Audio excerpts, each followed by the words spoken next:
بسم الله الرحمن الرحيم. Assalamualaikum warahmatullahi wabarakatuh. Bismillahirrahmanirrahim. Dengan Allah itu nomor satu itu syukur. Syukur itu di atas takwa. Di Quran itu ada fattaqullaha la'allakum tashkurun. Jadi takwa itu supaya ke derajat syukur. Kalau Nabi membahasakan kalimat thayyibah yaitu la ilaha illallah Muhammadur Rasulullah, itu kalimat yang otoritas kebenarannya itu absolut, pasti benar bahwa alam raya niki gadah pangeran ingkang asmanipun Allah Subhanahu wa ta'ala. Tapi pengamalan niku, pengamalan la ilaha illallah itu harus ditalkin, diajarkan oleh orang yang spesialis ya, orang yang benar-benar mempunyai maslak. Maslak itu cara sampai kepada Rasulullah Shallallahu Alaihi Wasallam.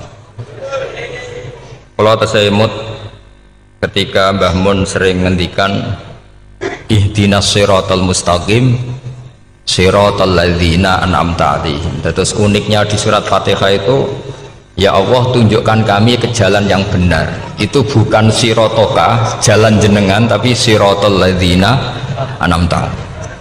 Saya masih ingat betul ketika Mbah Mun ngendikan Allah itu mboten saged ditiru. Wong Allah mboten dahar, mboten ngombe, mboten tidur. Sing saged ditiru niku nggih padha-padha manusa, sehingga disebut ihdinas siratal mustaqim siratal ladzina. Maka dalam disiplin ilmu sanad itu sampai ada kalimat ekstrim, man ta'allama bila syekhin fasehuhu setan. Itu tidak main-main ya. Artinya ketika orang lain menuduh dunia kiai katanya terlalu kayak kerajaan kecil, santri tidak pernah ngeritik, itu keliru. Sebetulnya memang aturan ilmu itu diantaranya untuk ilmu agama itu harus pakai apa? Sanad. Bukti ini apa? Ihdinas siratal mustaqim siratal ladzina an'amta 'alaihim. Jadi untuk mengikuti jalan Allah niku harus mengikuti jalannya orang-orang yang telah engkau beri nikmat. Telah itu artinya finish. Finish itu artinya sudah meninggal. Saya masih ingat betul kalimatnya Mbah Mun, kalau kamu ngikuti orang, kalau ingin kebenarannya permanen, yang sudah meninggal. Sepotongan-potongan soleh dadakan ngeten kan nggak meyakinkan. Pas ngaji gayanya kayak wong soleh, engkau mulai kumat meneh, soleh meneh, kumat meneh, itu kan nggak meyakinkan. Istighfar gini nangis, karek nonton dangdut gini nyesal. Terus apa ya, nggak jelas no? Terus gak kasil maksiat ya nyesal, gak kasil toat gitu nyesal. Itu nanti ikut partai wa akharuna atarafu bidunubihim kholatu amalan sholihah wa akharuna sayyi'ah. Jadi orang-orang zaman akhir itu nyampur aduk antara kebaikan dan keburukan. Kayak sampean sering sholat saf awal itu ya baik, tapi ya ono sombongi. Maksudnya ono sombongi kowe iku sapa wani kok ngarep. Maksudnya itu ya ribet kan. Makanya ada wali jadi wali itu karena kalau sholat itu di belakang. Alasannya aku izin mbek pangeran sawane kok ngarep. Jadi ilmu itu macam-macam. Bapak Rian sering dawuh, nak ana wong istiqomah ngimami masjid itu ya apik. Tapi nak keseringan ya perkarane ambisi mau digenti. Jadi istiqomah itu nak keterusan itu ya dadi ambisi. Mulane gak jelas ngimami masjid terus itu istiqomah apa mau. Artinya apa? Hidup ini nggak jelas. Justru nggak jelas itu bagus karena ketok menusane, napa? Ketok menusane. Sehingga dalam ilmu fikih itu lucu. Kalau cerita wali-wali top, Abdullah bin Umar, niku semadzhab dengan Abdullah bin Abbas. Mboten seneng urip teng tanah haram. Ketika banyak ulama, banyak sahabat seneng hidup di tanah haram, alasannya sholat di tanah haram itu seperti 1000 napa? Sholat. Tapi yang dipikir beliau bukan sholatnya, maksiat di tanah haram juga lipatannya sama. Maka rumahnya Abdullah bin Umar itu pas ning perbatasan. Nak sholat mbek bojone ning tanah haram, nak tukaran metu. Jadi ono area tukaran itu dikondisikan steril. Jadi masyhur itu. Jadi beliau nak lagi mesra mbek bojone wiridan teng tanah haram, nak tukaran metu sik. Baru tukaran secara meyakinkan karena Sehingga kita di Indonesia sebenarnya punya sisi yang luar biasa karena kita tidak maksiat di tanah haram. Jadi bisa saja kita ini orang keren karena tidak pernah maksiat di tanah haram. Walaupun saya tahu kaji atau umroh tambah keren karena nggak pernah maksiat di. Karena banyak juga orang yang nangis di Masjid Haram jebule ngenes, samu naki sing elek bojoku tok. Roh wong Turki wayu, wong Pakistan wayu. Bareng roh bojone elek wireng pesek. Terus nangis, ya Allah, samu naki sing elek kok bojoku tok. Nah, berhubung wayah haji dikira itu religius, napa? Akhirnya sing wedok gak terima. Samu naki ganteng kabeh sing elek kowe tok. Makanya di haji itu pangeran nyindir faman faradha fihinnal hajja fala rafatha wala fusuqa wala jidala fil hajj. Itu pakai fi ku ing dalem. Jadi potensi maksiat kalau kaji itu fi. Justru pas haji itu pas potensi maksiat. Wong tenggene matof niku nggon tawaf niku. Wis masyaallah wong ayu ki pirang-pirang, wong ganteng ki pirang-pirang. Terus mari geger, mergo rebutan ngambung hajar macam-macam. Jadi pulau suwon ijtihad, dia napa ijtihad itu harus kita dengar. Jadi di antara mazhabnya ulama, termasuk Abdul bin Abbas itu nempat di Taif. Taif itu dari Mekah 3 jam. Alasannya nggak ingin kalau terjadi apa-apa di tanah napa haram. Kita tahu Ibnu Abbas itu mengalami konflik politik dengan Abdul bin Zubair. Itu ekstrim betul konflik berdua beliau. Akhirnya beliau milih di tanah haram. Wis tukaran-tukaran lah nak raneng tanah. Maksudnya gremeng, bukan tukaran bacaan gremeng lah, gremeng sidik nara ning Masjid Haram. Artinya jangan kira orang di Indonesia terus ndak hebat, ya hebat, punya sisi nggak maksiat di tanah haram. Ya misalnya sholat kok ngarep nang Masjid Haram, jebule salate ya Allah sini wong. Wis kok ngarep ben paling afdol, jebule paling keliru coba. Mulai takbir yo keliru plus seudon. Haji Indonesia nu nak sofa walu niate rada elek. Sudah sih mau coba bismillah tau ora tau tak gue ngarep gitu. Menurut kalau yang kesekian kali ditanya gitu. Jadi niate gue ngarep gue pengen ngetes sudah sih mau coba bismillah tau ora. Lu ngapain wape sholat atau wape seudon? Bantah-bantah. Aku krungu dhewe tau gue ngarep pancen ra maca. Sing gue guri ora maca tapi lonton ora caku gue ngarep ya kepen krungu nyatane ora. Jadi gue ngarep. Terus kedua niate iku balapan ngambung Hajar Aswad. Jadi sholatnya gue ngarep. Sekali salam langsung melayu ngambung Hajar Aswad. Ibu niat api niat elek roh. Tapi tidak semua yang di sofa walu niatnya baik. Tapi niat tidak baik itu kadang baik. Itu saking api aneh pangeran.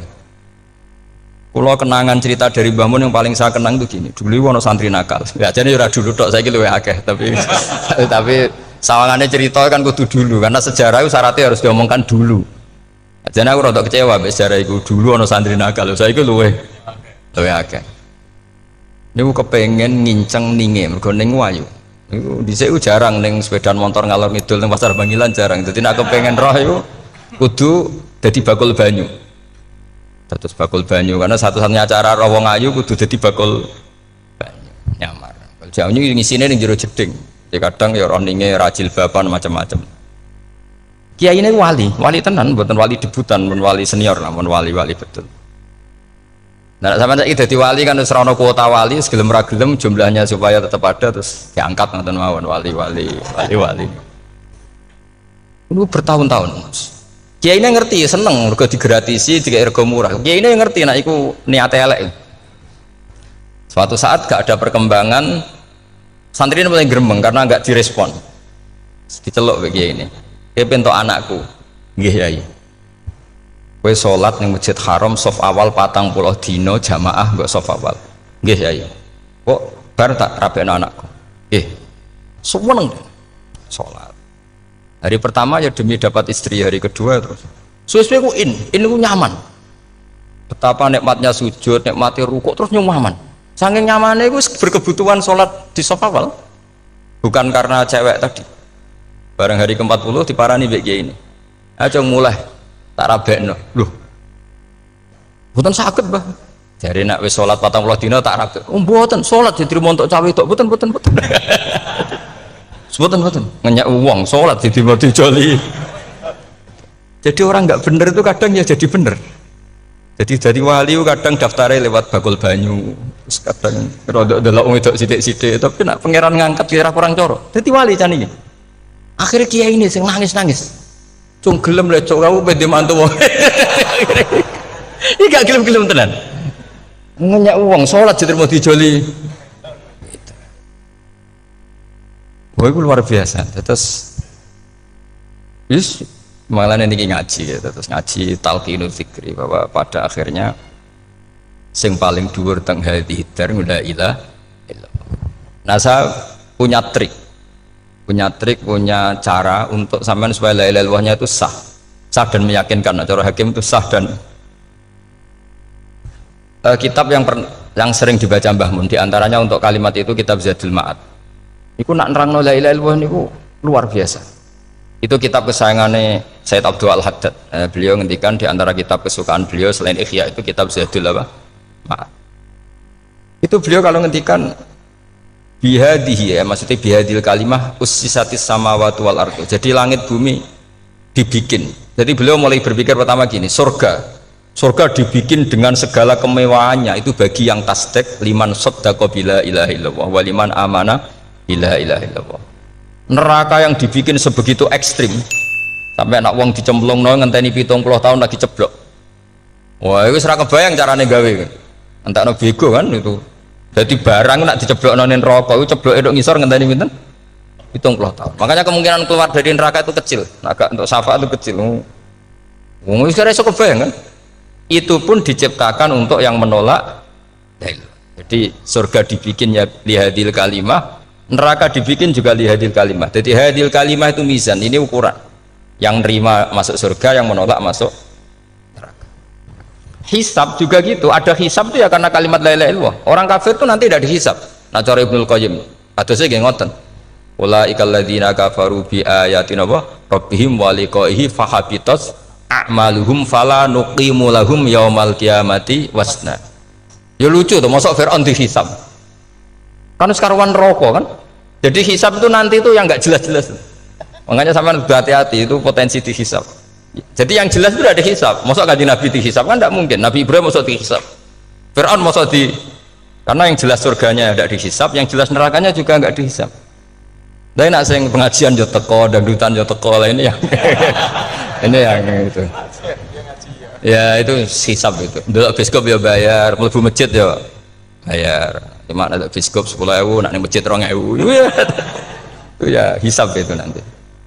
Jadi orang kafir yang karuan kafirnya itu istilah Quran fala nuqimu lahum yaumal qiyamati wasna. Nah, artinya ada hisab juga tolak ukurnya la ilaha illallah. Terus wa bihadil kalimah bu isatir rasul. Karena kalimat ini Rasul diutus untuk melatih la ilaha illallah. Jadi kalimat ini luar biasa. Tapi setelah jadi tahlil terus yang mau coba ngantuk terus jumlahnya kakean kan terus akhirnya gak sakral. Akhirnya la ilaha dikomentari suwi temen. Pemenang nak sing mimpin tahlil wong tuwek terkenal suwi lagi tahlil dipimpin Mbah niki sing guri mesti sambat wah suwi mesti. itu kriminal kita, itu kesalahan kita. Kalimat yang harusnya jadi tolok ukur surga neraka itu ukurannya kalimat itu, kemudian kita nganggap kalimat itu sebagai kalimat yang apa prop itu udah sampai ya. Makanya kalau suwon sing mimpin tahlil udah suwi-suwi lah la ilaha illallah ping 3 hadir terus bar niku semua ijazatnya hanya 3 kali itu kok udah dipirang-pirang itu. Tapi nak la ilaha illallah tolong gak hadir ya tak baleni neh dadi 6 kok gak hadir jebule ping 1000 pun ndak hadir lah ini yang masalah. Sekolah waca ndak ini supaya sampean ngerti kalimat itu menjadi kualitasnya bagus ndak itu karena cara pandang. Itu tadi kalau sampean mikir surga dibikin semewah itu dengan fasilitas bidadari secantik itu semuanya kelas A itu ya bagi yang menerima la ilaha illallah. Neraka dibikin se ekstrim itu juga bagi yang nolak. Jadi ini kalimat pembeda, makanya kalimat haqqin 'alaiha nahya wa 'alaiha namu. Terus wa biha ta wa 'alaiha. Ijazah kene usume usum. Wa biha ta wa 'alaiha. Tren ini kene wa 'alaiha ta wa biha. Wa biha napa wa 'alaiha. Enggak yang di sini umumnya. 'Alaiha nahya wa 'alaiha namut. Wa 'alaiha ta wa biha. Wa 'alaiha ta wa biha. Wah, berarti ora jelas prinsipnya, gak jelas. Gak jelas. Jadi kula suwun Mbah Mun sepuh-sepuh niku fi akhiri hayati nu sering maos talqinu dzikri. Karena memang beliau ingin di akhir hayatnya juga kita semua nanti di akhir hayatnya semuanya min ahli la ilaha illallah Muhammadur Rasul. Dan itu dimulai dari sesuatu yang sangat-sangat ilmiah. Yaitu tadi dimulai kenapa surga dibikin untuk sing iman la ilaha illallah. Kenapa neraka dibikin untuk yang menolak la ilaha illallah. Kemudian Rasul diutus untuk melatih la ilaha illallah. Nanti ada azab ya karena menolak la ilaha illallah. Ada maghfirah karena yang terima la ilaha illallah. Makanya istighfar, kalau cara oleh istihad, niku istighfar itu setelah la ilaha illallah cara kula oleh istihad. Di beberapa Indonesia itu thariqah punya istighfar dulu baru la ilaha illallah. Tapi banyak ulama yang berpendapat dibalik. La ilaha illallah dulu baru. Karena istighfar itu didengar Allah itu setelah tauhidnya benar. Ini cara madzhabnya Abul Hasan apa? Asyadili, yaitu fa'lam annahu la ilaha illallah baru wastaghfir li dzambika ai li hadil kalimah. Karena orang bisa dimaafkan itu berdasar kalimat la ilaha illallah. Misalnya begini ya. Orang kafir itu kafir terus sampai 70 tahun. Sekali melafatkan la ilaha illallah itu yughfar lahum ma qad salaf. Jadi kullil ladzina kafaru iyantahu yughfar lahum ma qad salaf. Artinya orang kafir itu belum pernah tahlil, belum pernah istighosah, ya belum pernah istighfar, tapi sekali melafatkan la ilaha illallah secara sah langsung yughfar lahum ma qad salaf. Berarti dulu mana la ilaha illallah sama istighfar untuk kepentingan dimaafkan Allah? La ilaha illallah cara madzhab Abul Hasan Asyadili, karena alasannya wong kafir sing kafir wae tanpa istighfar asal kalimat la ilaha illallah benar langsung yughfar lahum maqad salaf. Jadi cara pikirannya Abdul Hasan Asyadili itu la ilaha illallah yang benar dan kamu baru istighfar nanti insya Allah pasti dimaafkan bihaqi la ilaha illallah. Jadi fa'lam annahu la ilaha illallah baru wastaghfir li dzambika ai bihadil kalimah, karena sahnya istighfar setelah kalimat ini sah. Itu orang kafir yang kafir berpuluh-puluh tahun itu langsung diberi bonus sama Allah yughfar lahum ma qad salaf. Nah, ukuran iyan tahu pakai apa coba? Hei para wong kafir nak kowe mendo sangka kekafiran, ukurannya pakai apa? La ilaha illallah. Sekali la ilaha benar langsung yughfar lahum ma qad salaf.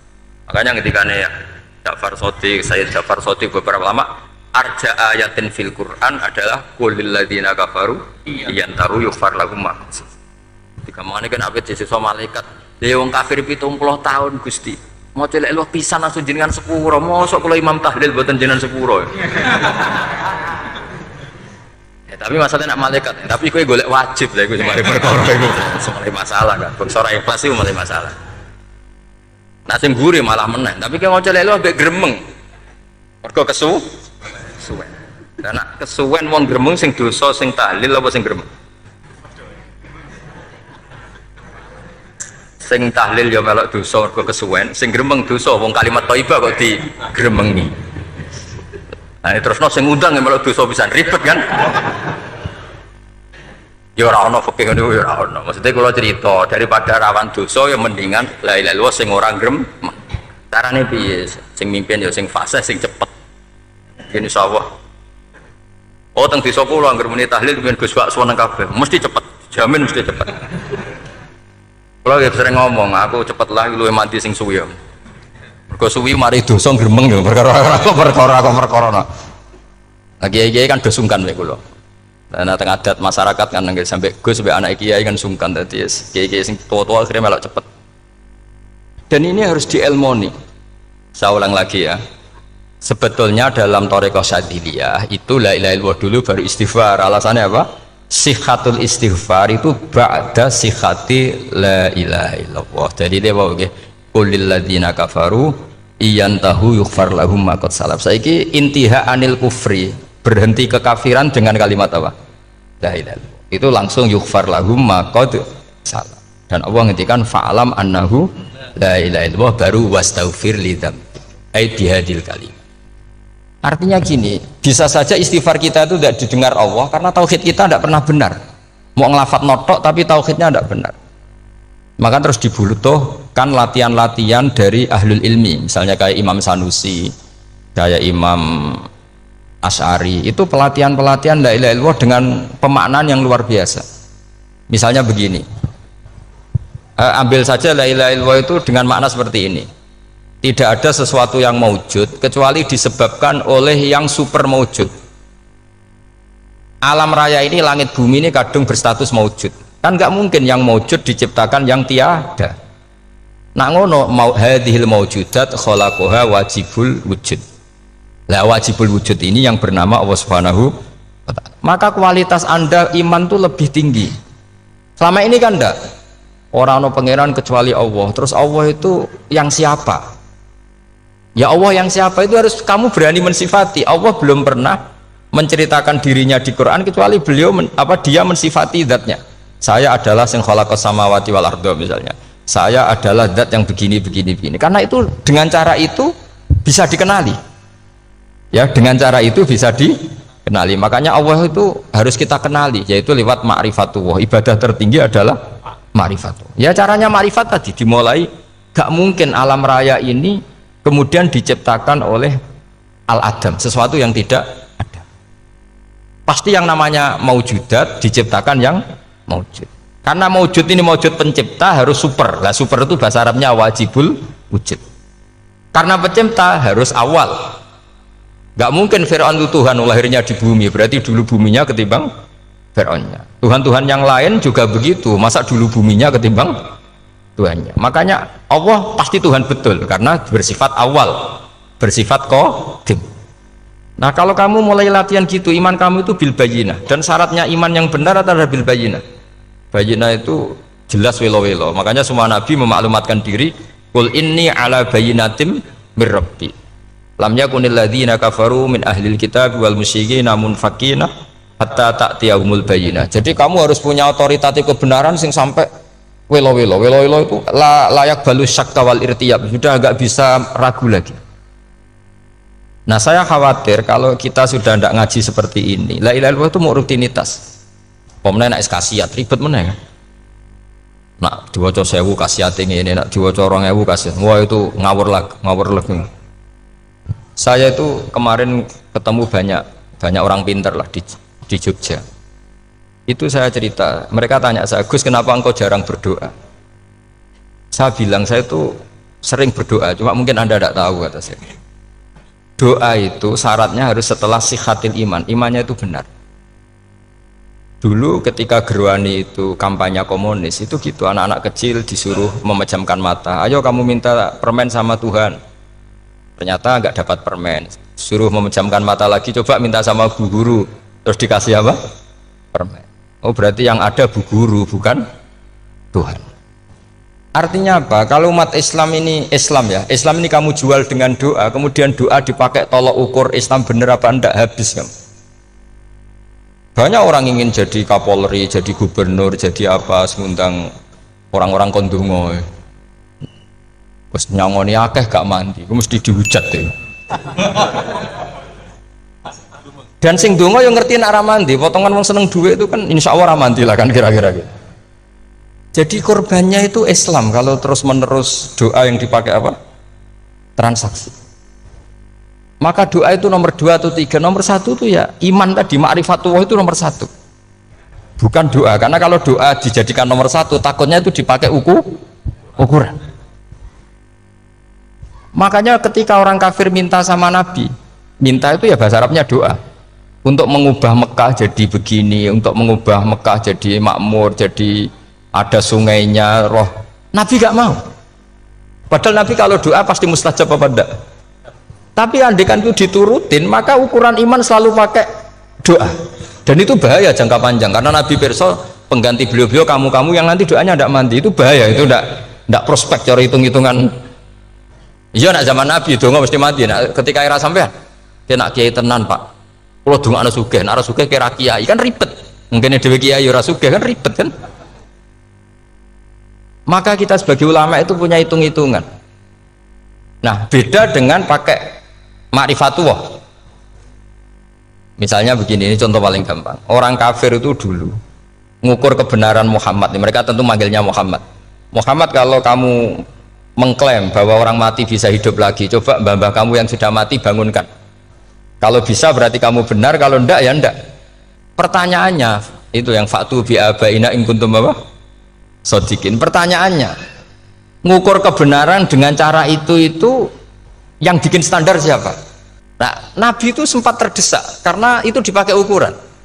Tapi kalau pakai ilmu mantek, jawabannya lebih gampang. Ngukur kebenaran dengan cara itu versi siapa? Versi saya.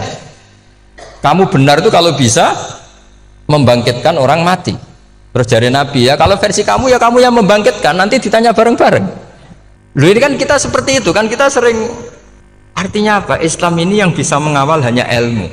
Doa itu nomor 2, yang bisa mengawal Islam hanya fa'lam, harus ilmu annahu la ilaha illallah. Ketika orang kafir lo tanya, Muhammad kalau kamu Rasul betul, fasayir jibala Makkah, jibalu Mekah kamu jalankan kemudian jadi emas. Dan orang-orang yang mati bangkitkan, kemudian kita tanya, adinuka hakun amla, agamamu benar apa enggak? Nabi andikan minta kira-kira dituruti Allah apa enggak? Pasti dituruti. Tapi masalahnya, masa menunggu itu? Masa Allah menjadi Tuhan nunggu itu? Allah selalu Tuhan baik orang percaya atau tidak. Makanya Allah tidak mau nuruti, karena itu jadi problem jangka panjang. Iya kalau Nabi mustajab doanya, ketus era umatnya seperti ini. Sing kiai ini bendino dalail ora mesti mandi dongane. Gue sasing tirakat lah, gue ora mesti mandi dongane. Nak bab donga niku wis padha wae lah. Misalnya mesti mandi, nak wong waras mesti dinggo donga husnul khotimah, ora dinggo golek sugih, itu mesti amatir.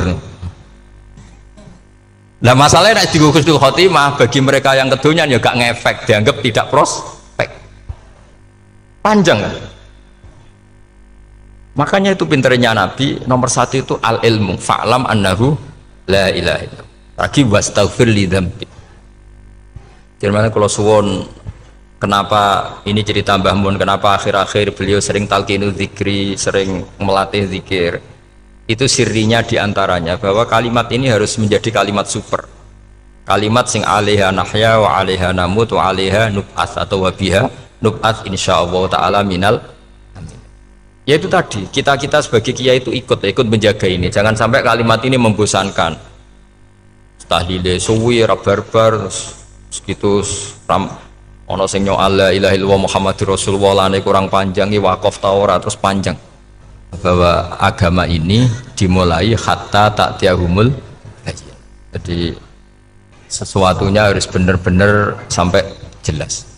Orientasi para ulama dulu itu cara menerangkan la ilaha illallah itu sampai difahami an bayyinatin. Makanya semua nabi memaklumatkan diri kul inni ala bayyinatin mir rabbi. Sampai di situ. Dan semua cerita-cerita di tafsir Jalalain di apa-apa itu ukuran kebenaran itu lam yakunil ladzina kafaru min ahlil kitab wal musyrikin namun fakina hatta ta'tiyahumul bayyinah. Monggo. Maka semua kita itu harus punya kecakapan untuk merangkai dalil. Kalau ada pengalaman saking kitab-kitab turos, kitab-kitab dulu. Itu ketika beberapa ulama ditanya, dulu ketika ulama-ulama dulu berdebat tentang apakah imanul muqallid, imannya orang yang tidak bisa berargumentasi tentang Tuhan itu diterima apa enggak? Rata-rata ahli sunnah bilang diterima, tapi tetap dengan catatan itu potensi goyah. Itkul man qallada fit tauhidi imanu lam yakhlu min tardidi. Tapi ternyata ulama-ulama itu prakteknya juga mengajari masyarakat supaya ada sedikit dalil atau kepastian logika. Masyhur itu ulama dulu ketika tanya orang-orang Arab, orang-orang desa, ya Arabi, bima arafta rabbak. Kamu kok tahu kalau Tuhan itu ada, itu gimana? Jawabannya mereka meyakinkan. Al-ba'ratu tadullu alal ba'ir wa atharul aqdam yadullu alal masir. Ono tletonge sapi ya mesti ono sapine. Ono atharul aqdam artinya ono tipake wong liwat ya mesti ono sing liwat. Sehingga itu sudah dianggap cukup kalau ada makhluk ya ada khalik. Artinya terus menjadi gampang ketika Allah ngendikan misalnya am khuliqu min ghairi syai'in. Mosok hadhil makhluqat sing maujudat kemudian khalaqahal adam. Itu kan enggak ketemu akal. Maka termasuk kekaguman saya sama kitab Fathul Bari sarahnya Bukhari itu ngendikane Wahada sing inda ahlil mantak yusama iltidzadan aklian, bahwa agama ini harus ada kenyamanan secara akal. Kalau Nabi membahasakan wajadah halawatal apa? Iman. Iman yang manis itu misalnya kita profesor, kita ilmuwan, kita seorang yang top, yang paling cerdas di dunia. Kemudian kamu secara agama didogma oleh pimpinan agama kamu. Kebetulan pimpinan agama kamu misalnya komunis. Terus diberi ajaran misalnya hadhil maujudat khalaqahal adam, yang maujud ini diciptakan ketiadaan. Kan mungkin profesor lah mesti stres, piye wong adam kok ciri utama ketiadaan ya layu asiru saya tidak ngefek.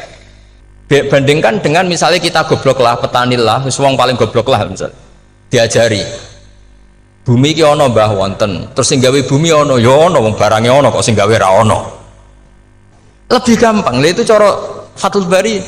Hadaddin itu mudah sekali, sahlah qoriba. Kalau dalam baca Said Abdul Al-Haddad itu hadil kalimah sahlah qoriba. Sahlah qoriba itu enak difahami karena ya sudahlah, kalau hadil maujudat ya khalaqahal maujud. Berhubung maujud ini maujud khaliq ya wajibul wujud, kira-kira maujud super lah atau kausa prima atau apa. Jadi segampang itu lama menerangkan tauhid. Nah khawatir saya kalau penjelasan seperti ini sudah hilang, terus wow, wong takok kasihate, nak maca sak mene paket ngene, nak sak mene paket ngene. Lah nak ramadi terus mental, jute la ilaha illallah yo ngobos. Nah ini kan jadi tersangka. Makanya saya tadi bilang, saya berkali-kali saya belajar tauhid, belajar ilmu mantek, itu kepentingan saya hanya satu, supaya orang familiar dengan logika la ilaha illallah. Itu tadi mulai yang pelatihan kelas ringan, yaitu tadi al-ba'ratu tadullu alal ba'ir wa asarul aqdam yadullu alal masir, sampai pelatihan yang agak berat, tapi sebenarnya tidak berat-berat banget. Karena tadi am khuliqu min ghairi syai'in, masa kalian semua yang sebegini hebat maujudat kemudian kamu disebabkan oleh sesuatu yang tiada. Iku mbok sampean profesor lah iku ora iso logika, wong barang ra ono kok nyebabno. Al-aqdam yadullu alal masir. Jadi ono teledong ya mesti ono sapi ini, ono tipak tracaane tak kaki ya berarti ono sing barli liwat. Artinya hadil alam ini atharun min athari kudratu. Kula suwun kula wau mun maca sanad talqinu dzikri dari Mbah Mun, dan saya berharap kita ini saling menopang. Makanya saya Gus Zofur itu sering belajar mantek sampai belajar usul fikih, karena nggak bisa kita tanpa ditopang ilmu-ilmu seperti itu, tidak bisa, karena banyak khurafat, banyak syubhat. Termasuk penumpang paling gampang adalah Anda berislam secara senang, secara ceria, supaya tidak kepikiran nyuwun sewu pindah agama atau pindah ke yang macam-macam. Makanya diantara rumusnya Islam itu raditu billahi robba. Raditu itu puas, sampai cari di kamus, ridho itu puas, marem. Ojo mbok maca di pangeran Allah pah-pah. Makanya kalau berharap jangan sering berdoa, nanti gampang kecewa, karena potensi tidak mandinya lebih tinggi gitu loh. Jadi pokoknya seneng pangeran gue sopo sing gawe langit bumi, sing ngekek oksigen ora usah bayar, sing aku elek lah yo payu rabi, nyifati pangeran sing wis terjadi, ora usah bayangno. Wah aku jaluk jadi bupati yo ora jaluk sugih, ribet. Lho kula kecelok wong alim, mboten nate nyifat donga nemen-nemen. Sing wis kliwat e. Ngaku yo wong narukan nyatane payu rabi. Umume wong di mobil kuwi di mobil.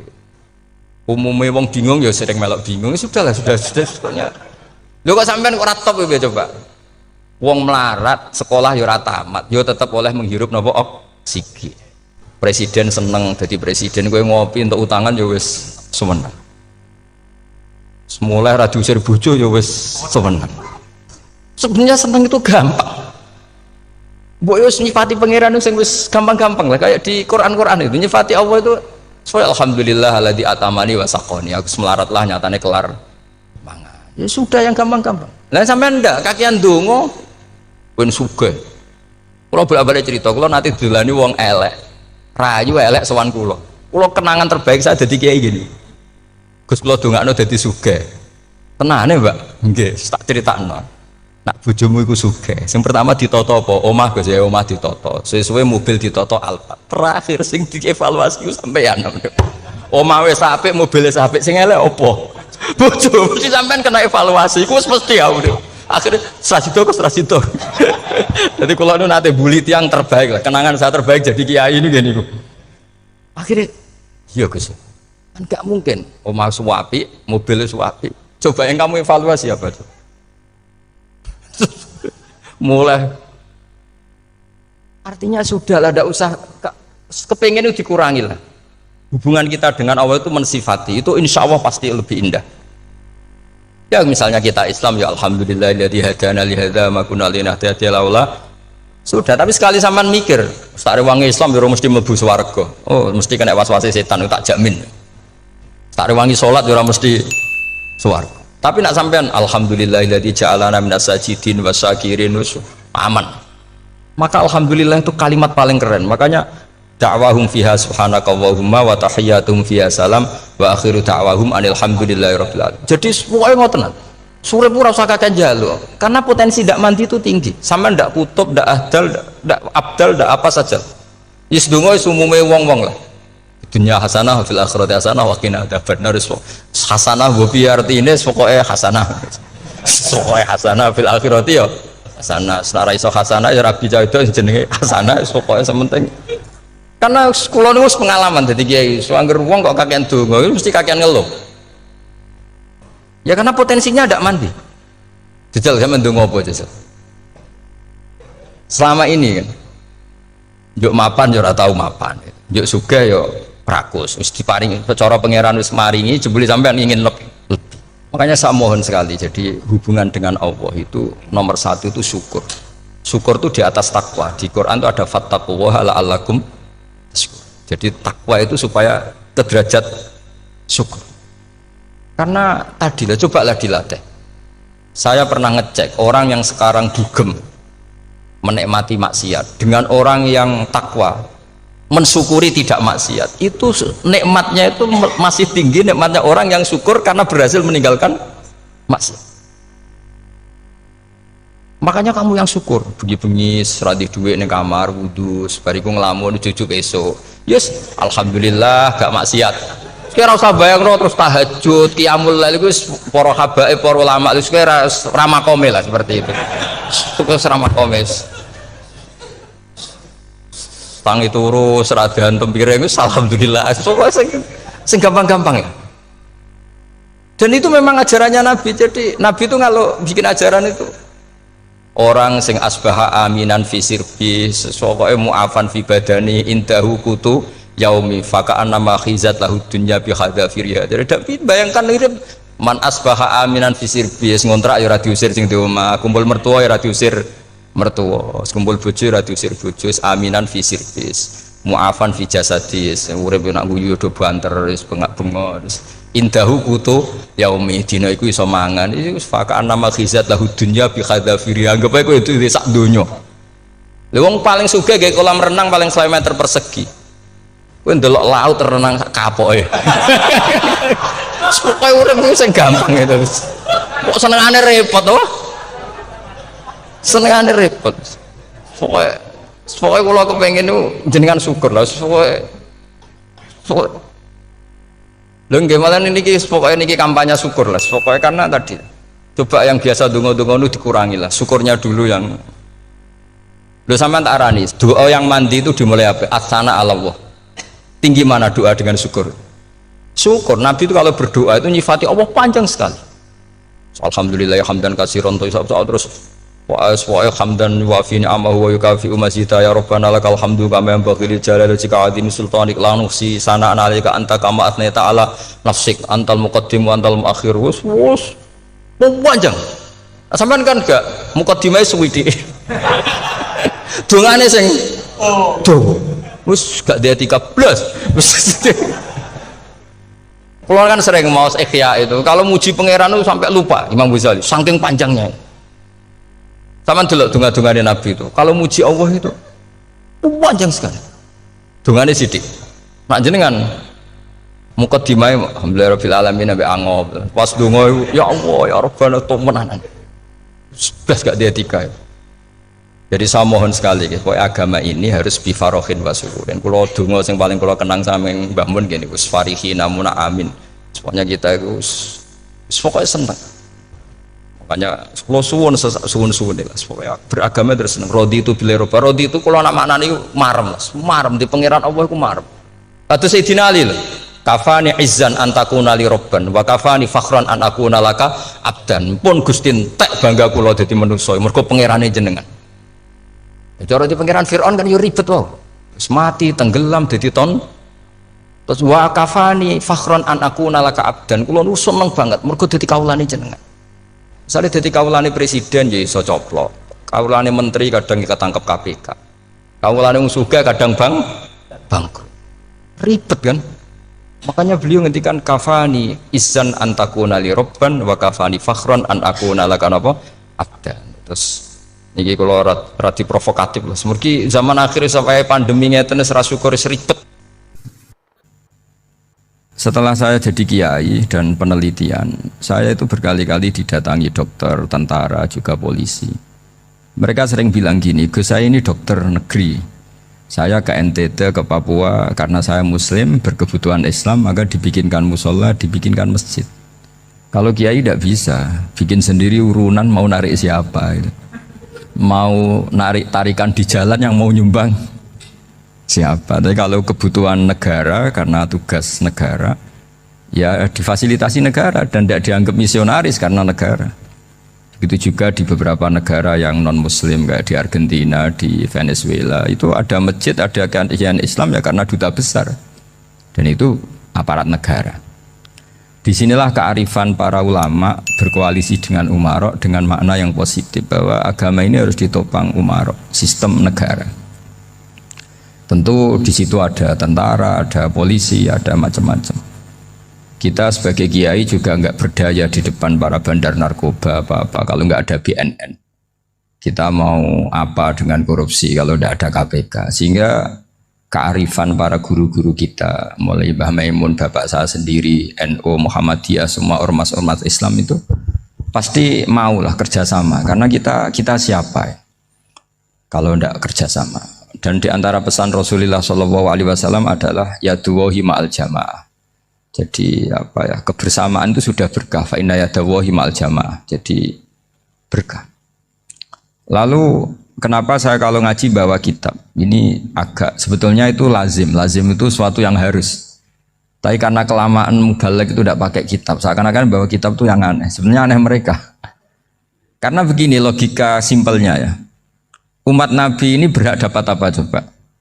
Berhak dapat warisan yang paling luhur, paling hebat, paling jernih. Apa itu Quran dan hadis? Pertanyaannya, siapa yang paling punya hak otoritatif untuk menerangkan Quran hadis? Ulama. Ulama yang mana? Ya yang kapabel, yang sudah diakui dunia kayak Imam Ghazali, Imam Bukhari, Imam Syafi'i. Artinya kalau kita tidak pakai materi itu ulama mendapat pikiran kita, bukan mendapat pikiran mereka. Saya ulang lagi, kalau kita tidak pakai materi yang otentik, yang orisinil, umat ini mendapat pikiran kita, bukan pikiran mereka. Maka saya berusaha supaya teman-teman atau semua umat Islam dapat pikiran-pikirannya Imam Ghazali, pikiran-pikiran Imam Bukhari, pikiran-pikiran Abul Qasim Al-Junaidi, kejernian-kejernian Abu Yazid Al-Bustami. Kejernian itu diantaranya adalah misalnya makalah yang menurut saya itu makalah yang super. Jadi untuk ngadepi krisis karena COVID atau karena apalah. Itu lama dulu sederhana sekali. Beliau-beliau punya rumus yang mungkin jarang didengungkan orang, tapi saya akan kampanye rumus ini. Al-istighna, hakikatul istighna, itu adalah al-istighna anis syai' labihi. Jadi pemenuhan kebutuhan yang sebenarnya adalah kita berusaha menghindari sebanyak mungkin kebutuhan yang sekunder, yang enggak penting. Bukan memenuhi semua yang kita inginkan. Jadi misalnya begini ya, kalau kita lapar, itu keinginan kita itu makan enak apa asal makan? Tentu jawabannya asal makan yang sehat. Tapi kalau nuruti nafsu kita, makannya yang enak, teman makan ya enak. Terus di warung yang favorit. Ini kan satu kebodohan. Kenapa untuk makan saja butuh definisi sekian banyak? Yang kita harus kecewa, warung favoritnya bisa sudah tutup. Atau kita ke sana harus macet. Ribet. Yang benar-benar arif dan bijaksana itu adalah al-istighna anisya. Sesuatu yang tidak mendesak itu jangan jadikan kebutuhan. Sehingga kalau kita puasa misalnya, semua makanan itu enak karena kita sangat lapar. Sehingga Abul Qasim Al-Junaidi ketika ditanya, Ma'idamu to'am, lauk makanan itu apa? Jawabannya lucu, alju, lapar. Kalau kamu lapar ya semuanya enak. Ini sudah mulai hilang. Kita bilang makan enak itu ya sate, ya gulai, ya pizza yang kita senang. Akhirnya apa? Untuk nikmati nikmatnya Allah itu kita jadi ribet. Apalagi yang orang-orang fasik harus ditemani perempuan yang tidak halal misalnya, atau harus ada ajudan, ribet. Nah pertanyaannya, orang yang ribet sama yang nggak ribet itu pinter mana? Pinter yang nggak ribet. Nah ini kearifan-kearifan yang mulai hilang. Lalu siapa yang bisa mewarisi itu? Ya ulama. Jadi ulama itu cara berpikir sebenarnya simple. Makanya mereka sering kalau tahajud itu, di antara makalah Sayyidina Ali paling terkenal dan yang menjadikan beliau punya derajat yang luar biasa itu adalah kafani izzan antakuna li robban wa kafani fakhron an akuna laka abdan. Ya Allah, saya ini sudah begitu mulia, begitu terhormat dan sangat-sangat terhormat karena yang menjadi Tuhan itu Engkau.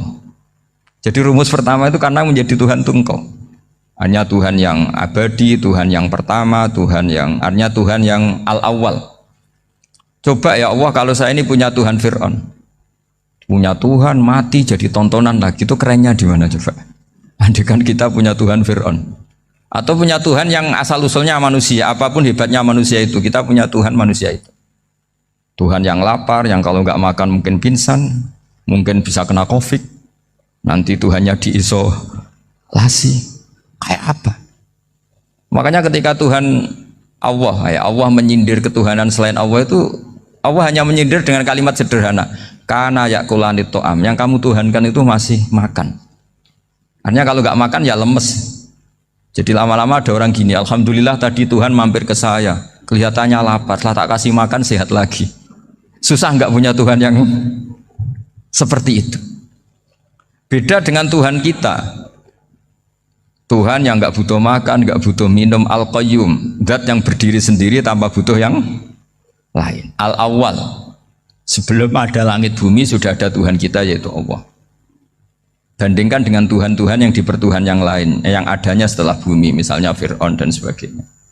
Sehingga Sayyidina Ali pertama jadi kebanggaan apa? Kafani izzan antakuna li robban. Saya ini keren betul karena punya Tuhan yaitu Engkau. Tuhan yang lahul asmaul husna, Tuhan yang semuanya punya kebaikan, punya keabadian, punya keagungan. Terus wa kafani fakhron an akuna laka abdan, dan saya bangga sekali karena saya menjadi hambamu.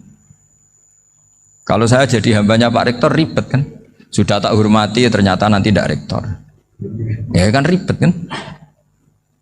Terus pokoknya ribet, jadi budaknya manusia itu ribet. Makanya ada seorang wali datang ke temannya yang jadi presiden atau jadi raja. Datang ke situ karena tidak punya uang, mau minta uang karena temannya raja. Setelah sampai sana ternyata temannya ini karena orang soleh pas berdoa, ya Allah saya minta ini, minta ini, minta ini. Terus si wali tadi pulang. Tanya, kenapa kamu pulang? Ternyata dia sama, masih minta-minta kayak saya. Jadi sederhana dia. Sama-sama minta kamu, minta zat yang kamu mintain katanya. Jadi dulu itu orang itu sebegitu dekat dengan Allah. Sehingga si raja ini terus ketemu wali tadi, tanya, kenapa kamu menyepelekan saya padahal sekarang saya raja? Terus ditanya sama wali tadi, karena temannya, kalau kamu di padang pasir tidak bisa minum dan harus minum 1 gelas, dengan ongkos kamu harus mengasihkan semua kerajaan kamu demi minuman itu. Pilih mana, minuman apa tetap jadi raja? Ya saya milih bisa minum. Saya tidak raja tetap hidup, tapi kalau nggak minum mati. Bagaimana Anda bangga dengan satu kerajaan sing la yusawi kak samain, yang tidak sama dengan segelas air. Jadi artinya terus mereka melihat jadi raja itu ya biasa, jadi presiden biasa, jadi rektor biasa. Karena mereka biasa berlogika, hakikatul izzah itu ya taqarrub ila Allah, yang benar-benar terhormat itu ya dekat dengan Allah. Begitu seterusnya mereka bikin paradok-paradok yang aneh, tapi itu menjadi pelajaran. Bapak saya Ki Nur Salim itu senang baca anekdot Nasiruddin Koja. Itu kalau bikin orang-orang aneh, itu dia datang ke satu pesta, pakai baju lusuh, pakai sarung lucu atau celana lucu. Sama Sohibul Bed yang punya acara dibiarin. Setelah dibiarin dia pulang pakai jas, pakai dasi, pokoknya keren. Dihormatin, pakai alpat, pokoknya dihormatin. Silakan. Pas dia disuruh minum, minumannya itu disokkan saja ke sakunya. Jas, kamu harus minum yang banyak, karena kamu yang dihormati, bukan saya. Terus makanan semuanya diletakkan di saku, ada yang apa? Ayo kamu makan yang banyak. Alpatnya juga gitu, dikasih sate apa? Ayo kamu makan yang banyak. Mereka tidak melihat saya, melihat kamu. Akhirnya orang satu pesta itu istighfar semua, berarti kita ini salah. Terus dia pidato, kenapa kamu uang gitu? Tadi saya datang, orangnya sama. Gara-gara beda pakaian, penghormatannya beda. Berarti yang berhak dapat makanan ini jasa ya, bukan saya. Betapa naifnya kita sebagai orang. Ternyata kita masih hormat sesuatu yang seperti itu, yang atribut lah. Jadi orang-orang sufi itu orang yang bisa menertawakan dunia. Akhirnya ya, pertama dia dianggap orang gila, masa jas dikasih makan, dikasih minum. Tapi secara fikih dia benar, haram dia makan. Karena pas dia datang dibiarin, setelah pakai jas dikasih makan. Berarti hakikat yang dapat rezeki siapa? Jasnya apa orangnya? Jasnya apa orangnya? Jasnya. Jadi itu orang-orang sufi, kearifan orang-orang dulu itu bisa ngelola hal-hal yang keseharian menjadi luar biasa. Ada seorang wali melihat istrinya makan satu piring, anaknya makan satu piring. Ditanya, kalian kenyang? Wah, kenyang sekali. Melihat anaknya minum kopi satu cingkir, senang. Kalian senang-senang sekali. Wah, kalau senang dengan hal-hal yang murah bisa, ngapain harus senang dengan hal-hal yang mewah? Bodoh sekali saya. Sehingga terus mereka bisa qanaah. Qanaah itu ya hidup itu simple, sederhana. Jadi tentu saya tidak akan ngomong yang muluk-muluk, selain itu tidak bidang saya juga apa ya. Kita ini butuh obat di kondisi Covid seperti ini, butuh kesederhanaan, butuh apa ya? Istighna tadi. Kita harus istighna billah an ghairillah. Jadi sudah cukup bahwa Allah ini segalanya. Sehingga tadi saya dengarin himnenya Unisula, yang paling saya kagum adalah dimulai dengan kalimat-kalimat thayyibah. Di antara tugas suci Nabi Ibrahim dan semua nabi adalah wa ja'alaha kalimatam baqiyatan fi aqibi. Nabi Ibrahim itu nabi yang diberi gelar Allah. Dia adalah nabi yang menjadikan kalimat tauhid itu kalimat yang abadi. Fi aqibih, di anak turunnya, di semua generasinya, baik anak turun karena gen maupun karena pembinaan, karena pendidikan. Ini penting sekali saya utarakan karena apa? Satu kehidupan itu sebenarnya digerakkan oleh kata-kata, oleh moto kalau orang bahasa modern. Sehingga banyak ulama mengatakan al-ibarat kutun li'ailatil mustami'in, bahwa redaksi atau moto atau pegangan hidup itu penggerak kehidupan. Sehingga sebetulnya manusia itu digerakkan oleh kalimah-kalimah itu, oleh moto-moto itu, oleh prinsip-prinsip hidup itu. Misalnya orang Palestina itu tiap hari ke pasar gitu. Mereka ke laut itu. Ditanya, kenapa tidak takut tembak Israel? Jawabannya lucu. Kena tembak ya mati, nggak makan ya mati, nggak kerja ya mati. Ya sudah, sama-sama mati ya mendingan aktivitas normal. Tapi saya tidak menyarankan itu untuk melawan Covid. Ini cerita saja nanti. Kamu jangan provokator itu. Karena ini wilayah sensitif. Jadi banyak orang yang poligami, kalau ditanya alasannya gitu, istri satu ya cerewet, dua ya cerewet, mendingan 4 katanya. Ya banyak ya gitu. Tapi ada yang kebalikan, istri satu cerewet saja hampir jantungan, apalagi 4, tinggal matinya kan gitu. Itu semua yang menggerakkan itu kalimat. Kalimat itu satu pegangan. Banyak orang loh yang nggak ingin jadi rektor tuh banyak loh Pak Bejo. Jangan kira semua dosen ingin jadi rektor. Melihat rektor sibuk rapat mempertahankan reputasi Unisula terus sering pegang kepala. Ngapain repot-repot? Jadi tukang sapu aja dapat gaji, ngopi, rokokan, selesai. Bodoh amat jadi rektor, mikir orang banyak. Banyak loh orang yang nggak ingin jadi presiden tuh banyak. Karena ngopi nyaman, nggak ada yang ganggu. Mau tidur sampai jam 9 siang juga nggak ada yang ganggu. Sehingga mereka melihat pegawai negeri itu gak keren, orang kok diatur jam, disiplin. Itu memang cara Allah membagi rahmat. Mau kamu apakan coba? Cara syukurnya dia seperti itu. Bapak saya dulu tuh sering ngajarin saya, diajak jalan-jalan pagi-pagi. Melihat orang ngopi, makan uduk itu bapak seneng. Kok enak jadi wong awam. Ngene esuk-esuk nyemak bocah kesel kabeh kono enak ngopi rokokan. Bapak kadang iri sama orang awam itu iri. Sudah gitu berharap masuk surga kan enak sudah gitu. Tahu-tahu mati, tidak tahu ke surga apa ke neraka ya tidak tahu. Jadi nah orang dulu itu orang yang bisa mensederhanakan dunia. Sehingga ya sudah cara bahagia. Makanya saya alhamdulillah saya ini kerjasama sama UII sama beberapa kampus. Memang amdan itu sengaja. Kampus itu ya punya sistem yang nggak bisa mewakili sistem kiai. Kiai juga punya sistem yang nggak terwakili oleh kampus, juga sebaliknya saling melengkapi. Saya sering ketemu rektor UII, rektor kampus-kampus Islam. Mereka cerita, Gus pendidikan pondok harusnya dimodernkan gini-gini. Saya bilang, kalau pondok modern kayak kampus itu nanti saya ketemu Allah tidak bisa jawab. Kenapa Gus? Saya beri contoh gini. Kalau misalnya perempuan perawan lah atau apa saja, namanya perempuan, mau tanya tentang menstruasi atau haid. Kalau semuanya sistem kampus, dia harus kuliah dulu, registrasi dulu, kuliah dulu, bayar dulu, dan dapat jawabannya nunggu mata kuliah pas itu. Bandingkan kalau sistem pondok, saya tuh sering ke pasar sama anak saya dicegat sama ibu-ibu.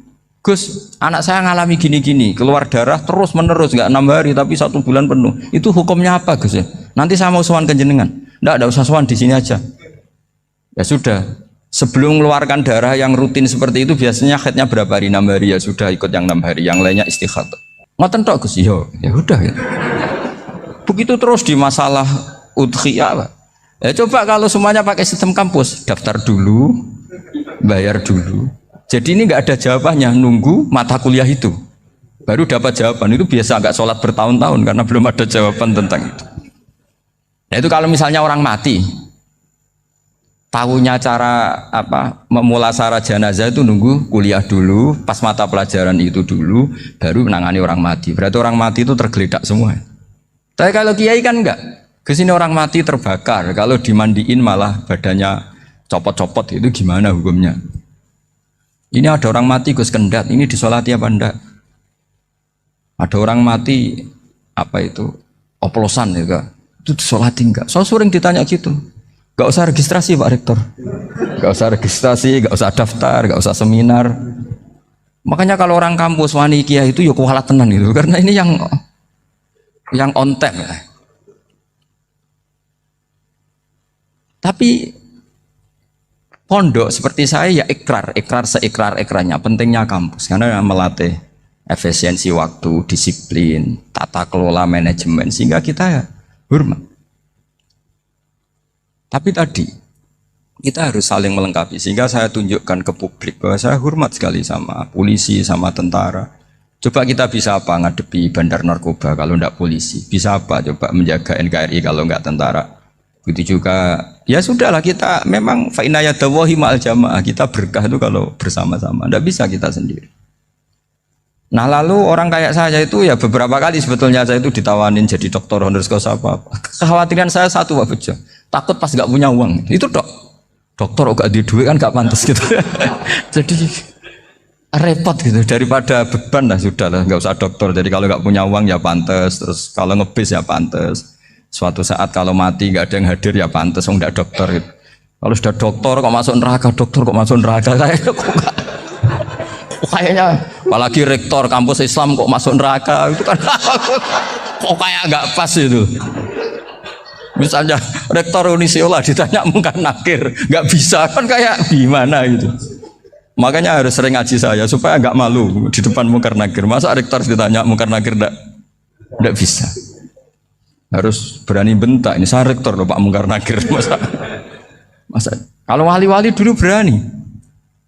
Masyhur di cerita wali-wali ditanya marabbuka manabuka, saya ini guru tauhid. Kok kamu tanya marabbuka manabuka, yang ngelotok. Kok kamu tidak pernah ngaji, enak aja tanya. Jadi wali-wali itu ya rileks ngadepi mungkar. Saya yakin rileks wali di Bang Pak Rektor, saya yakin itu. Karena wali itu lebih dekat Allah. Sehingga orang dulu itu, saya ulang lagi ya, ada satu kearifan namanya hidup itu apa? Hidup itu adalah cari sebanyak mungkin supaya hidup itu tidak tergantung pada banyak hal. Sehingga misalnya cara berpikir orang-orang modern itu sebenarnya banyak orang-orang ilmuwan yang nggak ngagumi Amerika. Bukan karena angkuh, ndak. Untuk mempertahankan kebesaran negara sebesar itu, kebutuhan listriknya besar, kebutuhan tentaranya besar, kebutuhan apa. Sementara negara kayak Venezuela atau Swiss, kebutuhannya ada banyak. Pertanyaannya, yang tergantung dengan banyak hal sama yang tidak tergantung banyak hal, itu pinter mana? Kalau dibalik pertanyaannya gitu, negara-negara maju itu tidak keren kalau dibalik pertanyaannya. Orang yang untuk mempertahankan eksistensinya banyak, butuh banyak hal, dengan yang tidak butuh banyak hal, itu pinter mana? Orang yang bahagianya nunggu jadi dokter, nunggu jadi kiai besar, kiai viral, dengan orang yang bahagia cukup dengan ngopi, itu pinter mana? Tapi kalau dibalik pertanyaannya, orang yang tahunya nikmat hanya kopi, dengan nikmat yang banyak, pinter mana? Makanya Mbah Mun tuh kalau guyon itu lucu. Aku iku sakake ambek wong desa sing mlebu swarga. Saya dulu eskal mlebu swarga kok disakeni. Akhirnya beliau memberi penjelasan. Wong desa iku roe pakanan enak, iku mau kopi mbek uduk. Lah swarga iku mau nuruti sing dikarepno. Akhirnya wis mau mangan, wis ngopi, nguduk, ngopi ora roh pakanan liyane ku ora roh. Nasi mandi ya ora roh, pizza ya ora roh apa-apa. Terus saya bilang, wah lah niku nak nganti selera tentang wanita cantik. Iku juga sederhana. Rodok pesek ya wis cantik, rodok ireng ya wis. Apa bidadarinya seperti itu karena saking enggak pengalamannya. Jadi surga itu kan nuruti apa yang diinginkan. Kira-kira keinginan orang kampung kalau di surga itu apa coba? Makanan apa coba? Ya nak senengnya ketemel gemblong itu. Artinya malaikat lebih suka nangani surganya orang-orang kampung di Bang Pak Rektor. Ini sudah ribet ini. Makanan apa saja sudah dicoba ya. Terus kalau di mall tahu orang macam-macam, seleranya macam-macam pasti. Enak mana kalau sampean jadi malaikat pelayan surga? Suka ngelayani orang kampung apa yang orang kota? Orang kampung kan? Jadi ya itu guyon ya, guyon tapi itu menjadi pikiran kita bahwa orang yang banyak kebutuhan itu sebetulnya banyak kebodohannya karena menggantungkan kebahagiaannya dengan banyak hal. Makanya Imam Syafi'i ngendikan istighna itu apa? Al istighna anisya'i. Yang dikatakan kecukupan adalah berusaha sebanyak mungkin banyak hal tidak kamu butuhkan. Bukan memenuhi semua kebutuhan kamu karena nafsu kamu ini tidak ada batasnya gitu. Kalau kamu penuhin nggak akan selesai. Itu ada perempuan yang kurang cantik itu minta doa saya, Gus doain suami saya kaya, terus tak guyonin, terus nggak minta. Kalau suami kamu kaya, yang pertama dirubah itu apa? Rumah Gus, supaya rumah saya bagus. Kedua apa? Mobil, supaya mobil saya bagus. Nanti yang dievaluasi itu kamu. Mobil bagus, Alphard, rumah mewah, istrinya kamu pasti itu dievaluasi. Langsung nggak usah, sudah gini aja kan. Jadi pertama yang dievaluasi itu kaya itu, coba kalau suami kaya itu yang dievaluasi pertama rumah ya, rumah ganti. Setelah itu apa? Mobil. Kira-kira berikutnya akhirnya harus bagus, nggak jadi. Nabi Ibrahim itu pernah minta umur panjang, keren umur panjang. Sama Allah nggak dijawab. Datang orang tua gitu mertamu ke Nabi Ibrahim. Terus disuguhi dikasih kurma. Apa itu? Kok kurma apa? Anggur yang sudah matang sekali. Sudah dimakan. Setelah dimakan meler keluar lagi, dimakan lagi meler lagi. Terus Nabi Ibrahim masuk lagi ke kamar. Ya Allah, doanya tak cancel. Nanti kalau saya tua kayak itu. Jadi Allah itu nggak jawab langsung tapi ngirimkan itu. Akhirnya ya Allah nggak jadi. Nanti takut itu. Saya pernah ngalami jadi kiai tadi, ada ibu-ibu ya nggak pati cantik lah. Suaminya tuh miskin sekali. Minta doa saya supaya kaya, bareng tak kasih pertimbangan itu udah nggak usah nggak jadi. Jadi itu kearifan. Tapi kearifan ini harus kita tanamkan. Saya nggak bisa membayangkan Indonesia yang besar ini, andai kan tidak ada qanaah, nerimo ing pantum. Coba sekarang ada Covid. Andai kan Indonesia tuh kayak Perancis. Saya beberapa kali punya tamu orang yang hidup lama di Perancis, bahkan dapat istri orang Perancis. Itu dulu nggak begitu mencintai Indonesia. Tapi setelah di Perancis 2 tahun, wah Indonesia hebat. Di Perancis itu kata dia kalau cerita, semua kebutuhan masyarakat itu dibebankan ke negara. Apa saja minta negara, apa saja nyoal negara. Sementara Indonesia, coba kalau Indonesia mengalami seperti ini kok tidak ada konaan rimo ing pantum, bisa kios Indonesia. Orang miskin nyalahkan negara, kelaparan nyalahkan negara, apa saja. Tapi barokahnya dididik kiai, jogeman nyalahno wong liya. Urip pun romo ing pandum, diame. Sampai gak ngerti kalau Covid. Banyak tuh orang-orang kampung itu, orang lugu-lugu itu. Mbah niki saking Covid, salam ning Covid, muga-muga umure panjang. Dikira Covid itu nama orang yang ahli sosial itu. Mbah niki dana saking Covid. Matur nuwun sampekno salamku, muga-muga umur panjang. Bingung kan yang nganterin ini. Ini gimana yang mau menjelaskan? Memang nggak paham. Ribet kan. Tapi saya pastikan bahwa dengan keadaan seperti ini kita bahagia, kita stabil, itu jelas barokahnya kalimat tadi, moto tadi atau pegangan hidup tadi. Makanya disebut al-ibarat qutun li'ailatil mustami'in, bahwa redaksi atau kata-kata atau pegangan atau filosofi hidup, apalah namanya itu adalah penyemangat. Penyemangat. Karena kata-kata ini memang luar biasa. Ketika sahabat perang demi kebenaran, zaman itu ya pasti benar karena yang dibela Nabi. Dulu itu kan enak zaman Nabi, yang dibela mesti benarnya, musuhnya mesti salahnya. Sehingga dulu itu memang harus tegas. Kalau sekarang mau tegas gimana? Yang kamu bela tidak mesti benar, musuhnya tidak mesti salah. Ribet kan kalau misalnya saya tukaran sama Pak Rektor, kamu mau bela mana kan bingung. Saya tidak mesti benar, saya tidak Nabi. Pak Rektor apalagi nggak mesti benar lagi kan? Ribet kan? Jadi kalau kita mau perang sekarang itu mau pede gimana? Enggak. Makanya banyak ulama sekarang tuh mau tegas tuh nggak berani karena ya banyak hal yang abu-abu lah wilayahnya. Misalnya pilihan presiden atau pilihan bupati, pilihan menteri. Kamu mati-matian bela itu, yang kamu bela tidak mesti benar, musuh kamu tidak mesti salah. Misalnya pilihan bupati, wah ini kabupaten ini baik kalau bupatinya ini, yang satu bilang ini, terus tim suksesnya kamu tanya, kamu yakin? Ya tidak juga. Lah kenapa semangat? Kan saya botohnya, paling alasannya ya itu aja, bukan yang lain. Beda dengan zaman Nabi, nabinya mesti benar, Abu Jahalnya mesti salah, kan enak aturan mainnya jelas. Singkat cerita dalam perang itu banyak sahabat yang ngalami luka, ngalami apa gitu. Kemudian curhat ke Nabi, ya Nabi gara-gara derekkan jenengan, ngikuti jenengan saya harus ngalami seperti ini. Ngiranya orang itu diapresiasi sama Allah keluarnya. Ternyata sama Allah gak diapresiasi. Malah diturunkan ayat intakunu ta'lamuna fa innahum ya'lamuna kama ta'lamun wa tarjuna minallah malah yarjun. Kalau kamu sakit karena perang, orang-orang kafir itu ya sakit. Itu saja berani padahal demi kekafiran.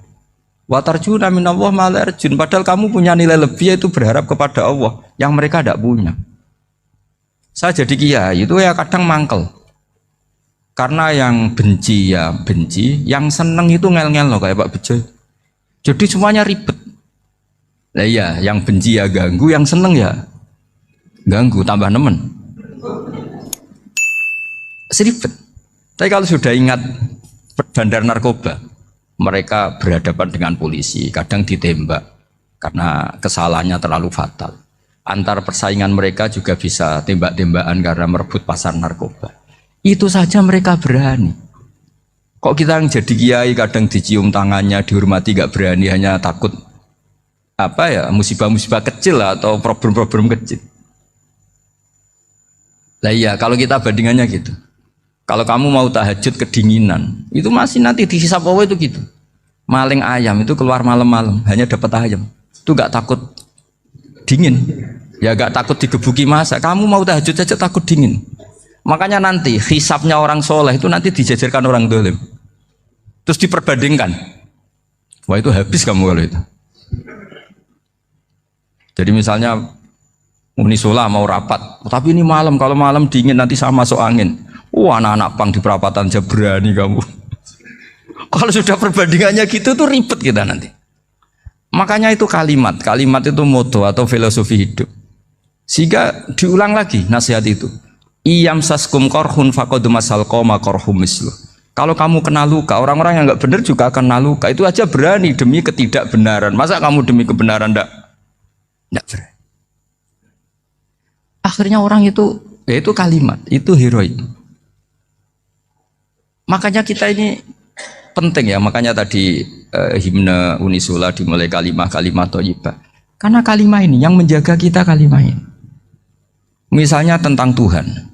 Kenapa orang Islam imannya kokoh seperti ini, termasuk yang sudah hidup di Amerika, di Australia, di mana-mana. Itu ya barokahnya ajaran atau barokahnya kalimah. Saya sebut kalimah saja pakai bahasa santri. Karena la ilaha illallah itu dalam tradisi santri disebut kalimatu haqqin alaiha nahya wa alaiha namut wa alaiha nub'ats. Ada yang riwayat wa biha nub'ats insyaallah taala minal aminin. Kenapa mereka di mana-mana meskipun sekolah di Amerika, di Australia, bahkan di Uni Soviet tetap mukmin? Itu barokahnya ajaran yang benar. Allah itu siapa? Tuhan. Tuhan itu sifat dasarnya apa? Awal. Dia harus wujud awal sebelum makhluk yang lain. Sehingga ketika ada negara yang maju, yang tertib, manajemennya tertib, masyarakatnya makmur, tapi punya Tuhan yang tidak seperti itu, tidak awal, itu sudah gak nyaman. Karena ndaklah keren Tuhan saya, karena Tuhan saya itu al-awwal, zat yang pertama. Tuhan saya keren lah, zat yang gak mati. Tuhan yang gak mati, yang gak pernah ngalami kematian. Sehingga tontonan atau yang dilihat kenikmatan-kenikmatan yang lain ini tidak mengubah dia pendirian tentang Tuhan. Karena mantapnya satu kalimat tadi bahwa Tuhan itu ya harus satu, harus awal, harus tidak mati, tidak rusak, tidak ngalami apa-apa yang membahayakan. Sehingga ketika ditawarin Tuhan yang lain meskipun menjanjikan secara finansial atau kemakmuran, mereka gak tertarik. Itu coba, itu barokahnya makmur apa barokahnya ajaran? Barokahnya ajaran. Sering negara Islam itu kalah makmur dengan mereka, tapi barokahnya ajaran ini tetap apa? Tetap Islam. Makanya Nabi Ibrahim, Nabi yang sukses bikin wa ja'alaha kalimatam baqiyatan fi aqibi. Sehingga kita ini bekti sama orang tua misalnya, itu ya karena ajaran. Suwargamu itu karek wong tuamu. Nak wong tuamu ridho, Allah ridho. Nak ora ridho, Allah ora ridho. Ridho wa fi ridhol walidain wa sakhatu wa sukhtu wa fi sakhatil. Sehingga ketika ada orang tua yang agak brengsek gitu, anak-anak tetap hormat.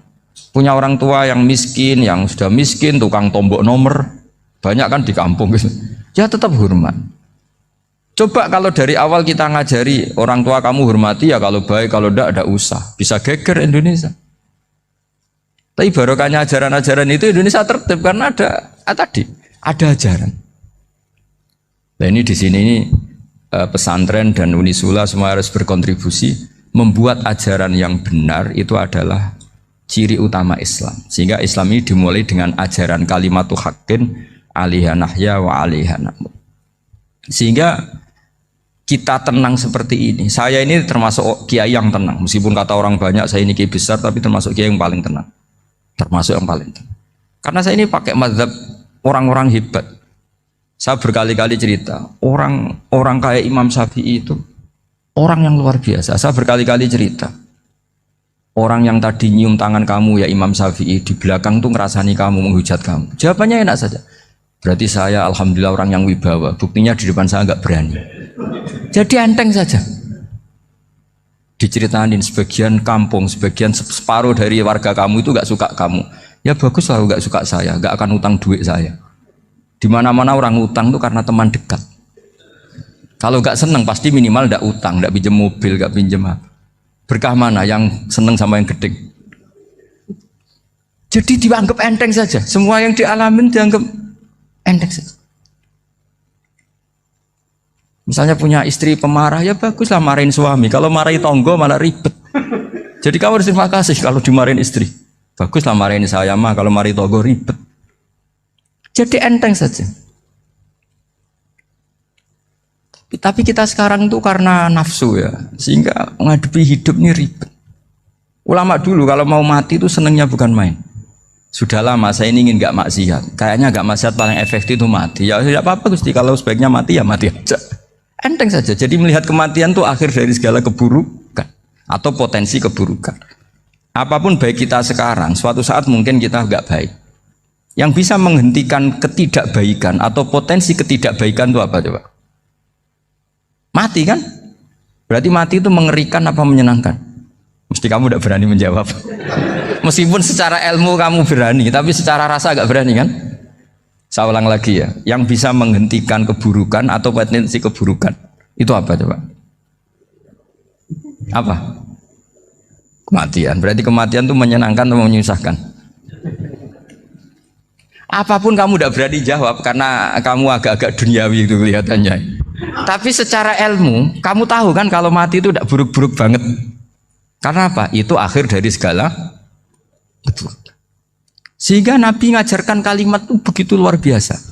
Allahumma ahyini maka natil hayatu khairan li wa tawaffani maka natil wafatu khairan li. Nabi melihat dunia itu begitu indah. Ya Allah, kalau saya ini hidup, anggap saja hidup ini ziyadatan li fi kulli khairin, menjadi modal saya menambah segala kebaikan. Jika suatu saat saya mati, anggap mawon rohatan li min kulli syarrin, itu akhir dari segala keburukan saya. Sehingga mati hidup ya baik karena di situ kita bisa berkontribusi beramal soleh. Mati juga baik karena mengakhiri segala keburukan. Nabi nate ngendikan lagi, ajaban li amril mu'mini inna amrahu kullahu khair. Orang mukmin itu mengagumkan, semuanya baik. In asobathu na'ma syakara fakana khairan lah. Kalau baru dapat nikmat, dia syukur, maka itu baik. Wa in asobatu dharra sabara. Kalau dapat masalah mereka sabar, itu juga baik. Sehingga orang mukmin dua sisinya pasti baik. Itu juga kalimat, maksudnya moto atau pegangan hidup. Nah, berikut ini saya beri contoh, ini kenangan saya, ini contoh terakhir.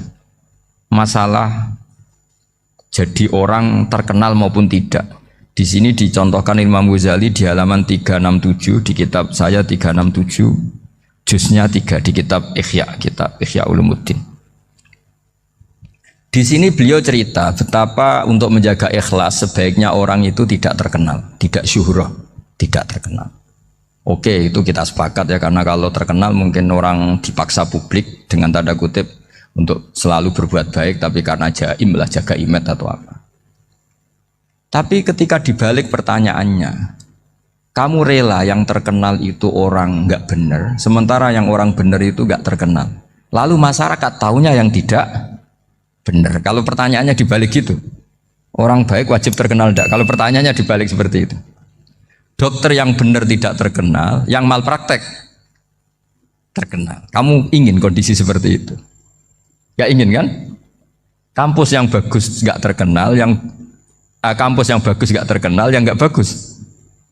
Nah, artinya apa? Gara-gara olah kata, olah pikiran, ini logika jadi rubah. Lagi-lagi apa? Jawaban itu ada di kata-kata sebetulnya. Makanya bab-bab seperti ini tidak usahlah kita berdebat, berpolemik. Sebaiknya orang itu humul, menutup diri, apa sebaiknya orang terkenal, itu nggak perlu seperti itu. Sudah terserah Tuhan saja. Makanya saya mulai dulu ngaji sampai sekarang itu ya tidak punya punya ikon tertentu atau punya website tertentu, enggak. Sudah terserah pangeran. Sudah, saya juga tidak sok suci materialistik atau enggak, ya tidak mikir saya. Bukan apa-apa ya, karena saya ini kiai, jadi biasa urusannya sama Allah, tidak sama makhluk. Jadi pusing kalau sama sarah-sarahnya makhluk itu pusing. Meskipun rektor kalau nasihati saya pasti tidak saya terima, itu tetap makhluk, itu sudah ada ngefek kalau saya itu sudah ada itu. Bukan karena saya sombong, ya memang makhluk betul gitu, bukan cuma nasibnya bejo aja, tapi makhluk tetap makhluk. Saya beri contoh ya. Ini makalah yang ditulis Imam Ghazali. Ya, i'lam aslahakawah anna aslal jah wa intisarus sayyid atau sayyidi wal istihar bahwa mazmum itu. Balil mahmudu al-khumulu illa man saharahu wa ta'ala linasri dini min ghairi takallufi tolak bisuhrati minhu. Jadi kalau kamu ingin ibadah kamu selamat, ya kamu jangan terkenal. Tapi resikonya adalah kalau kebaikan itu tidak terkenal, maka agak dikenali. Kalau agak dikenali berarti masyarakat hanya punya percontohan yang tidak baik, karena yang baik tidak terkenal. Jadi itulah ulama-ulama dulu. Jadi apa-apa itu dibanding-bandingkan. Kemudian nanti kelihatan jawabannya itu kelihatan. Jadi ulama dulu itu biasa ngarang misalnya afatun nikah, sisi negatifnya nikah, harus ngurmat istri, harus macam-macam, kalau terlantar itu ya dosa. Seperti tadi Pak Marsudi cerita, kalau orang ngapalkan Quran itu takut lupa, kalau lupa itu jadi dosa.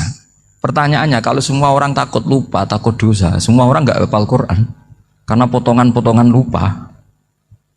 Cara berpikir tidak seperti itu. Kalau berpikir ya namanya hafalan ya inginnya hafal, kan nggak ingin lupa. Lah nanti kalau takdirnya lupa karena hal-hal yang dimaklumi oleh syariat itu nggak yang termasuk dosa. Yang dosa itu lupa tak diwiri udhrin syar'iyyin, lupa yang tidak ada sebab yang apa? Syar'i. Tapi lupa bawaan EQ-nya tidak bagus, lupa bawaan sering dibentak.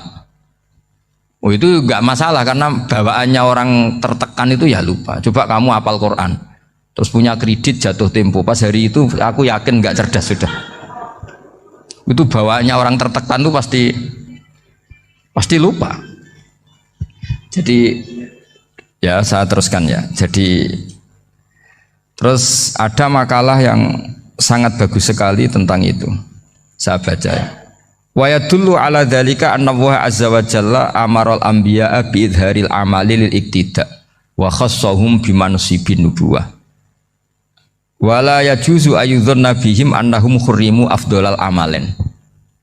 Jadi orang yang terlalu mendewa-dewakan khumul itu menutup diri. Oke itu baik, karena dengan khumul, dengan menutup diri Anda tidak riya, Anda tidak pamer.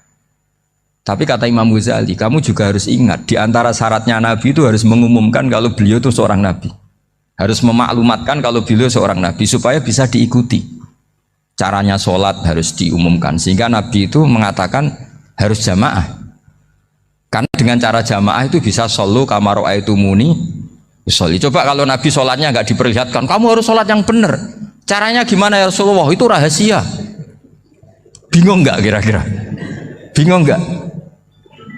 Ya misalnya amal rahasia selalu lebih baik. Terus ada pertanyaan, Nabi ngendikan kamu sholat yang benar. Caranya gimana Nabi? Ya itu rahasia. Terus gimana coba? Tapi Nabi ngendikan apa? Shollu kama ra'aitumuni usolli. Ya sudah kamu sholat, niru saya sholat. Berarti Nabi sholatnya diperlihatkan apa disembunyikan? Diperlihatkan. Jadi begitu juga saya berkali-kali bilang, orang tahu kalau itu bidan ya berdasar tulisan itu bidan. Tahu kalau itu dokter gigi ya itu dokter gigi. Jangan sampai gara-gara tidak ada tulisan mau beli alat bangunan di dokter gigi, mau periksa gigi di toko bangunan. Gara-gara apa? Nggak ada maklumat. Nah, di sini ulama-ulama selalu memaklumatkan dirinya. Termasuk Imam Ghazali ketika ngarang kitab dinamai Ihya Ulumuddin, bahwa kitab ini bisa menghidupkan ilmu-ilmu agama yang mulai hilang. Begitu seterusnya. Jadi ini ngaji ya. Jadi orang itu harus ngerti ya. Jadi jangan nuruti emosi sendiri atau logika sendiri. Bahwa saya suka humul, ya monggo, agama Islam menyediakan sarana itu. Uzlah itu ya punya sisi kebaikannya sendiri. Tapi syuhrah terkenal asal tidak nuruti nafsu juga punya sisi kebaikannya sendiri. Setidaknya umat ini punya satu master kebaikan yang mudah diakses. Tapi tadi saya ulang lagi, jangan karena hadun nafsi, jangan karena kepentingan pribadi. Makanya di sini disebutkan wa yadullu ala dzalika ay ala syuhrah anna Allah ta'ala amarul anbiya bi idharil amal lil iktida. Allah selalu memerintahkan para nabi kalau ngamal kebaikan ya harus dimunculkan supaya bisa ditiru. Yaitu tadi kita tidak bisa bayangkan kan kalau misalnya Nabi menyuruh kamu harus sholat yang benar, kemudian sholatnya Nabi sembunyi. Lalu ditanya, Nabi saya niru siapa? Wah itu rahasia, kamu nggak boleh lihat sholat saya, saat takut tidak ikhlas. Ribet kan? Sehingga jamaah itu statusnya tetap harus.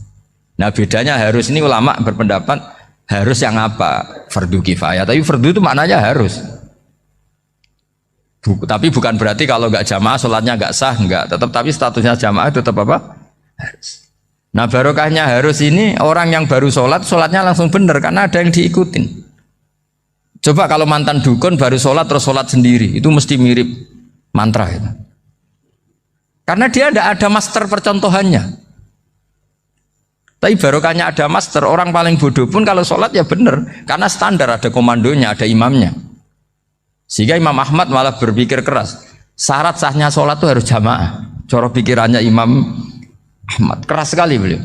Sehingga kalau orang sholat sendiri kok ada orang lain yang maunya berjamaah harus bayar, orang itu harus bayar demi sahnya sholat. Itu madzhabnya Imam Ahmad. Tapi kalau madzhab Syafi'i hanya mengatakan itu fardu kifayah, yang kalau satu komunitas gak mau melakukan semuanya apa? Dosa. Ya jadi ini sebelum sesi ringan tanya jawab, hanya 2 saja tanyanya, nggak boleh banyak-banyak, nanti nggak pulang-pulang saya. Jadi tak baca lagi biar dapat berkahnya Imam Ghazali. Wa qala qaumun asirru afdalu minal alaniyati. Terus kata sebagian ulama al alaniyah itu afdal minas sirri. Terus diperbandingkan baik yang mana amal dipertontonkan sama ndak. Terus kata Imam Ghazali, kalau orang itu bisa jaga tidak riya, maka sebaiknya dipertontonkan karena kebaikan harus yang muncul, bukan yang tidak baik yang muncul.